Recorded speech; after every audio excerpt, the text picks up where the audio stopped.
মই আপোনালোকক স্বাগতম জনাইছো। দৰ্শকসকল, আজি মই আপোনালোকৰ ওচৰলৈ অসমৰ লগতে দেশ বিদেশৰ বিভিন্ন ধৰণৰ খবৰ লৈ আহিছো। খবৰকেইটা খুবেই গুৰুত্বপূৰ্ণ, গতিকে ভিডিঅ'টো অলপো স্কিপ নকৰাকৈ শেষলৈ চাই যাব। নিতৌ এনে ধৰণৰ খবৰ পাই থাকিবলৈ আমাৰ চেনেলটো ছাবস্ক্ৰাইব কৰি ৰাখিব আৰু এটা কৰি লাইক কৰি আমাক উৎসাহিত কৰিব। আহক এতিয়া আমি ভিডিঅ'টো আৰম্ভ কৰোঁ।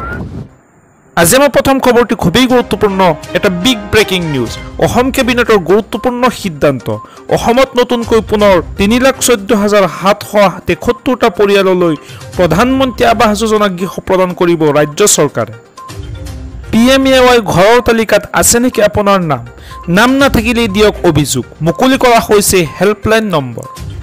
হয় দৰ্শকসকল, প্ৰধানমন্ত্ৰী আৱাস যোজনাৰ বাবে আপুনিও কৰিছিল নেকি আবেদন? এতিয়াৰে পৰা পঞ্চায়ত প্ৰতিনিধি বা অনলাইন কেন্দ্ৰৰ অবিহনে নিজেই চাব পাৰিব তালিকাত আপোনাৰ নাম। ঘৰত বহিয়েই চাব পাৰিব PMAYৰ তালিকাত আছে নেকি আপোনাৰ নাম। তালিকাত আপোনাৰ নাম নাথাকিলে পোনপটীয়াকৈ দিব পাৰিব অভিযোগ।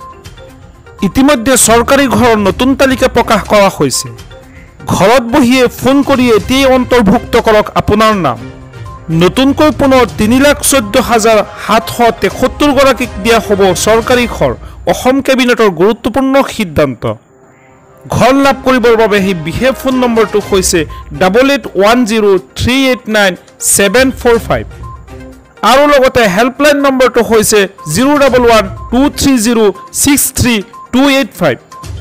আজি আমাৰ পৰৱৰ্তী খবৰটি খুবেই গুৰুত্বপূৰ্ণ, এটা big breaking news. Lakh lakh মহিলালৈ মুখ্যমন্ত্ৰীৰ উপহাৰ। ফেব্ৰুৱাৰী মাহতে লাভ কৰিব ৫,০০০ টকা। ৰাজ্যৰ লাখ লাখ মহিলাৰ বাবে ভাল খবৰ। ফেব্ৰুৱাৰী মাহত লাভ কৰিব অৰুণোদয় আঁচনি ৫,০০০ টকা। ৰাজ্যত পুনৰ নতুনকৈ ৩৭ লাখ হিতাধিকাৰীক দিয়া হ'ব অৰুণোদয় আঁচনি।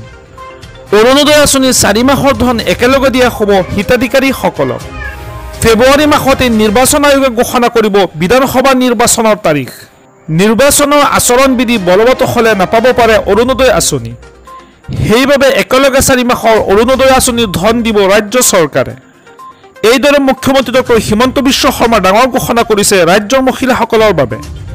আজি আমাৰ পৰৱৰ্তী খবৰটি খুবেই গুৰুত্বপূৰ্ণ, এটা বিগ ব্ৰেকিং নিউজ। পুনৰ পিছুৱালে অৰুণোদয় আঁচনি ধন লাভৰ দিন।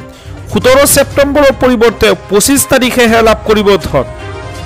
হয় দৰ্শকসকল, ২৫ ছেপ্টেম্বৰত অসমৰ লাখ লাখ মহিলাই লাভ কৰিব পূজাৰ বোনাছ। কোনে কোনে পাব ধন? মুখ্যমন্ত্ৰীৰ ডাঙৰ ঘোষণা। ৰাজ্যৰ লাখ লাখ অৰুণোদয় হিতাধিকাৰীসকলৰ বাবে ডাঙৰ ঘোষণা কৰিছে মুখ্যমন্ত্ৰী ডক্টৰ হিমন্ত বিশ্ব শৰ্মা। ১৭ ছেপ্টেম্বৰত নোসোমাই অৰুণোদয় আঁচনিৰ ধন। ইয়াৰ পৰিৱৰ্তে ২৫ ছেপ্টেম্বৰতহে লাভ কৰিব অৰুণোদয় আঁচনি। কিয়নো এইবাৰ ৰাজ্য চৰকাৰে অৰুণোদয় আঁচনিৰ ধন জমা কৰিব ২৫ ছেপ্টেম্বৰত। ৰাজ্য চৰকাৰৰ তৰফৰ পৰা ৰাজ্যৰ লাখ লাখ হিতাধিকাৰীসকললৈ ডাঙৰ ঘোষণা কৰিলে। ২৫ ছেপ্টেম্বৰৰ বাবে সাজু হওক অৰুণোদয় আঁচনিৰ ধন লাভৰ বাবে। ৰাজ্যৰ জনসংযোগ বিভাগে জাৰি কৰিলে এই জৰুৰী জাননী।